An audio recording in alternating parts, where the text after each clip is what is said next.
Star Citizen News.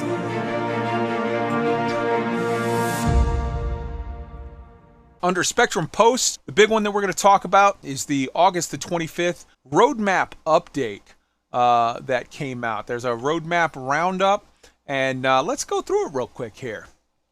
So first off, 3.15 items marked as committed for patch. Loot Generation Tier 0 is locked. It's in. Infiltrate and defend missions. They're locked. They're in. Bombs. It's in. That A2, baby. Updates to Broken Moon map in the Arena Commander is in. Added to 3.16 cards. Laser Trip Mines, Tier 0. Tweaked, you got something? And then Paul. Yeah, just how good is this? How good is this? I mean, we're still soaking in, obviously I'm soaking in everything, but as a player base, we're soaking in all the changes from 3.14, 3.14.1. Everything's working pretty well for me at least. And now we're going to get looting, and we're going to get hacking, and we're going to get all that good stuff. I'm excited. I cannot tell you how refreshing it is to have content, not just a little bit, but a lot of it so quickly. Paul. As the older, more jaded Star Citizen backer, I am very impressed with this because for those of you who haven't been following the project much longer, CIG has in the past promised the moon and delivered the front porch, a little pebble kind of thing. And this is the first patch I think I've ever seen where they have committed to something months before it even hits the first wave of closed testing with the Evocati testers. So this bodes well for what's going on in the background for CIG. Hopefully it means good content for 315 going into CitizenCon, and then of course more content because everyone likes just a fire hose of content in their face. Absolutely. So new items in deliverable view. We've got Q2 2022 lean over cover for peeking, leaning, shooting over cover. Q2 2022 player reflections in mirrors. Q1 to 2 2022 destructible environments to allow foliage to be damaged. Now, I get some people might be like, who the shit cares about foliage? The point of this is that that's like the first step. And once you figure that out, you expand that base, you expand that tech to get into sort of more things. All right. New tasks and sprints. Achievement service is a sprint going to Q1 of 2022. You've got long distance probing for finding distant poles in Q2 of 2022, proximity mines end of Q3 2021, and login flow for improved login stability Q4 2021. Astro.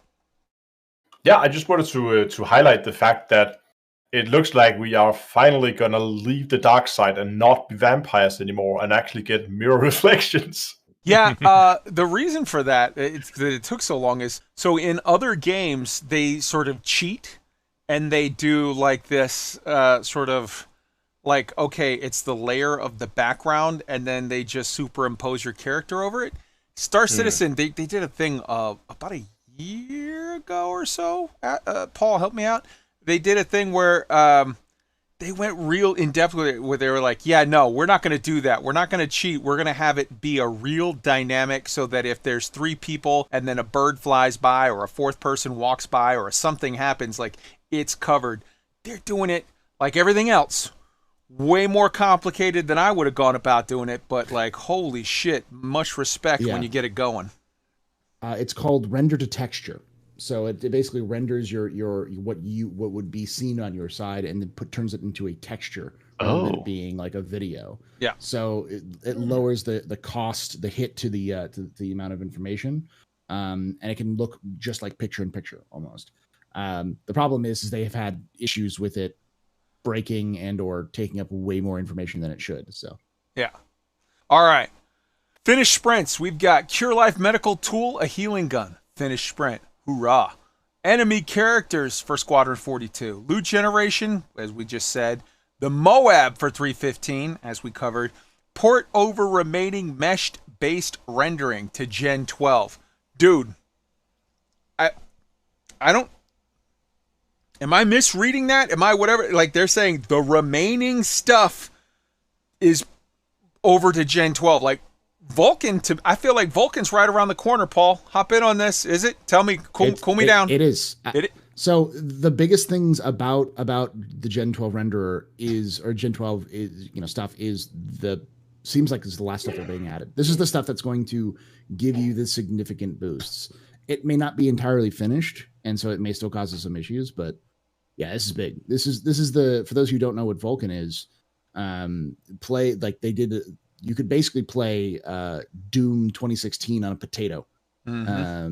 On a Commodore. It's a little overblown, but like on a Commodore 64, you could play the latest Doom with Vulcan, and it works fine. Other than the persistent servers, this right here is the holy grail. Like this is just a step below that. Yeah, this is probably the biggest performance boost, at least in the near future, because it's designed. It's not even designed for performance boost. It's designed so that you don't have as much pop-ins and you have a much further draw distance. So.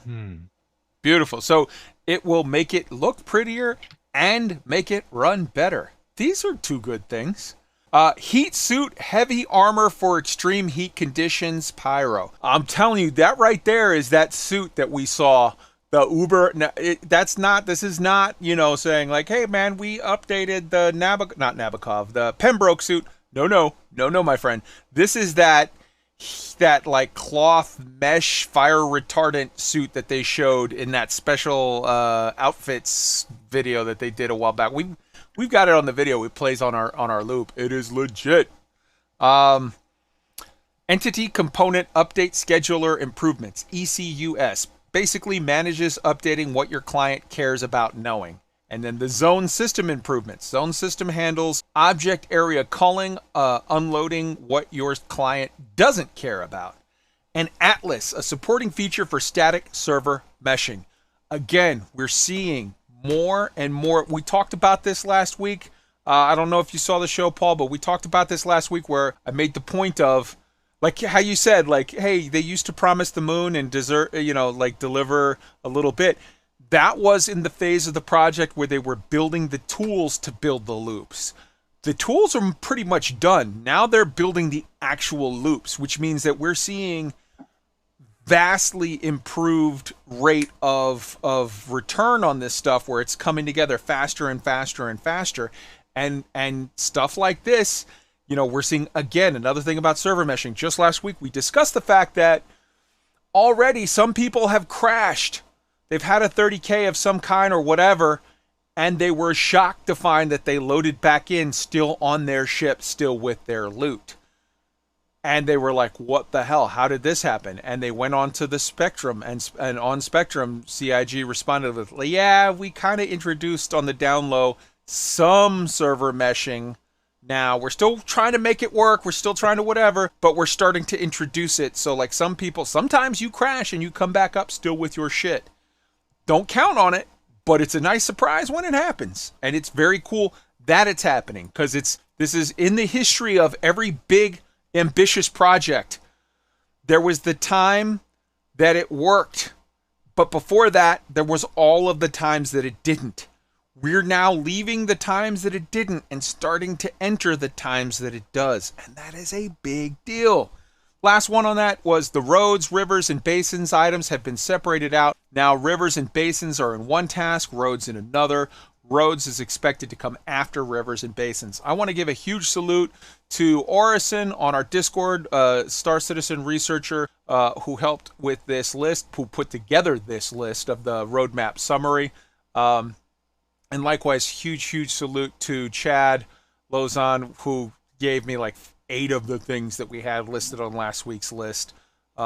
Just big salute to everybody. All right. So, AstroPub, did you have another thing, or was that an old one? I mean, yeah, just a quick Go thing. for it. Which is that I do want to do a quick shout out to Jake Acapella, Jake Bradley, who's he's a community. He is a former community member. He used to run Relay. He used to be the social media manager for Relay. He is now one of the community managers for CIG. He's the one who does all the roundups now. Yep. He does them. He's the one who came in and built them all from scratch and started redoing the whole system himself. Love that guy. And You know he is fantastic. You know where that guy got my love? Before IAEA, when he came up and posted a thing with the updates and was like, yeah, this got delayed and that got he literally was like, hey guys, look, this is not a marketing tool, this roadmap. This is us communicating with you honestly. We're about to have a big marketing push and I'm giving you shit news right now because it's the truth and you deserve to know. Like that it's easy to find people that'll give you the good news. When you find somebody that'll give you the bad news right before a marketing push, that's an honest fucking man right there. Love him. Love Relay. Love go all the way back to INN. All of the good.